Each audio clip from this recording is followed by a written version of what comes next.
কুষ্টিয়ার দৌলতপুরে ইসলাম ধর্ম বিকৃতির অভিযোগে শামীম রেজা নামের এক কথিত পীরকে হত্যা করেছে একদল ব্যক্তি। ওই পীরের আস্তানায়ও ভাঙচুর করে আগুন দেওয়া হয়েছে। শনিবার দুপুর 2:30টার দিকে ফিলিপনগর দারোগার মোড় এলাকায় এই হামলা হয়। কুষ্টিয়া থেকে শাহিন আলীর তথ্য ছবিতে প্রতিবেদন। শনিবার সকাল থেকেই সামাজিক যোগাযোগ মাধ্যমে একটি ভিডিও ছড়িয়ে পড়ে, যেখানে শামীমকে একটি অনুষ্ঠানে কুরআন সম্পর্কে অবমাননাকর বক্তব্য দিতে দেখা যায়।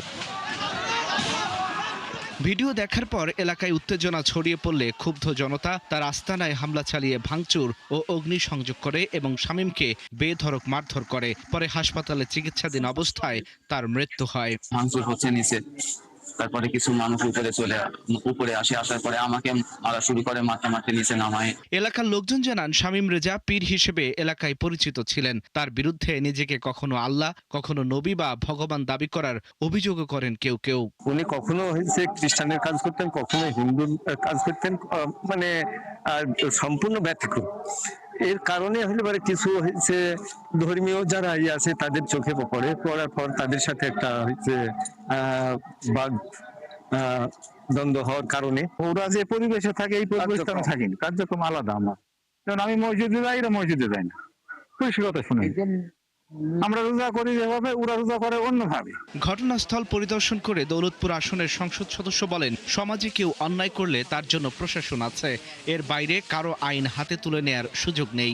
ইসলামের বিরুদ্ধে যদি কোন রকম কোন সমস্যা সৃষ্টি হয় সেটা প্রশাসন দেখবে, নিজে হাতে আইন তুলে নেওয়া কারোরই অধিকার নাই। বাংলাদেশে আইন আছে, যে ঘটনা ঘটছে আইনগত ব্যবস্থা নেবে প্রশাসন। এটা আমার বক্তব্য। হামলার বিষয়ে পুলিশ সুপার জানান, সামাজিক যোগাযোগ মাধ্যমে যে ভিডিওটি ছড়িয়ে পড়ে সেটা অনেক পুরনো ভিডিও। কেউ উদ্দেশ্যমূলকভাবে এই ভিডিও ছড়িয়েছে কিনা তা খতিয়ে দেখা হচ্ছে। 23 সালের এই ভিডিও হওয়ার পর নাকি উনি অ্যারেস্ট হয়েছিল। তো ওই ভিডিওটাকে আবার কিছু মানুষ এটাকে সোশ্যাল মিডিয়াতে আবার নতুন করে প্রচার করেছে। সেই প্রচারের প্রেক্ষিতে হঠাৎ করে এখানে তারা অ্যাটাক করেছে। অ্যাটাক করার পর এখানে আপনারা দেখলেন কিছু ভাঙচুরের ঘটনা ঘটেছে এবং ওনাকে শারীরিকভাবে আঘাত করেছে এবং আমাদের পুলিশই পরে ওনাকে আবার এখান থেকে উদ্ধার করে হসপিটালে মারা যান। পুলিশ আরও জানায়, পরিস্থিতি বর্তমানে নিয়ন্ত্রণে রয়েছে এবং এলাকায় অতিরিক্ত পুলিশ মোতায়েন করা হয়েছে।